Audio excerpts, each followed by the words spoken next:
Hi everyone, it's Anita from Digger's Kitchen. I'm going to make some homemade vegan feta today. And this recipe is so easy, it takes like 3 minutes to make and it's just so delicious. I don't think I've had anyone that doesn't like this vegan feta. It's a really good alternative to cow cheese. It's so much better for you. It doesn't have all the IGF-1 and all the estrogen and all the saturated fat that cow cheese has. So if you're worried about missing cheese, don't worry, this is a great alternative.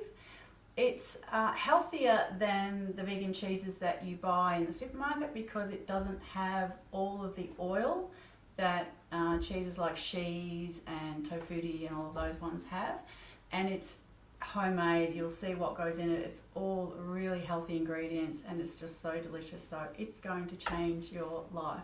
So let's get started. Okay, so we're going to start off with a packet of silken tofu, and you want to make sure that you drain it really well. So get all the moisture out of it, pop it into your high-speed blender, and then we're going to get some almond meal, so about 2 cups of almond meal. Pop that into your blender. Then we're going to get some garlic powder. Now this is optional. You don't need to put it in if you're sensitive to garlic.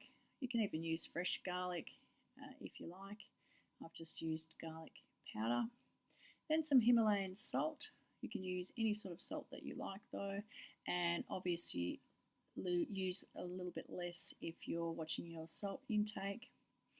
Then I've got some lemons, so 1 big lemon, or I've got 1 medium-sized lemon, and then a half of a small lemon. I like mine fairly lemony, so I'm going to add probably a little bit more. But when you've blended it, you can taste it, and if you like a little bit more tanginess to it, you can add some more lemon. And if you don't like it lemony, obviously add less lemon to it, but I think it gives it a little bit more zing if you add a little bit more lemon. You've got to remember that feta has a bit of a pop to it, so you want to make sure that you're getting that result. So I'm going to blend it for about a minute. The longer that you blend it, the smoother it's going to be. Some people like it a little bit grainy, so you could get away with blending it less. You can even use a hand beater or even a NutriBullet. Now, if you are using a NutriBullet, you should halve the ingredients because it's going to put a lot of strain on your NutriBullet. Here you can see how delicious and creamy it is. It does harden up in the fridge as well for a couple of hours. I've put a bit of coriander on it, and that is it. So simple, so easy, and so delicious. Put it on everything. It is so good. So there you go, almond feta. Now for the taste test. So Steve, aka camera guru, is have a try.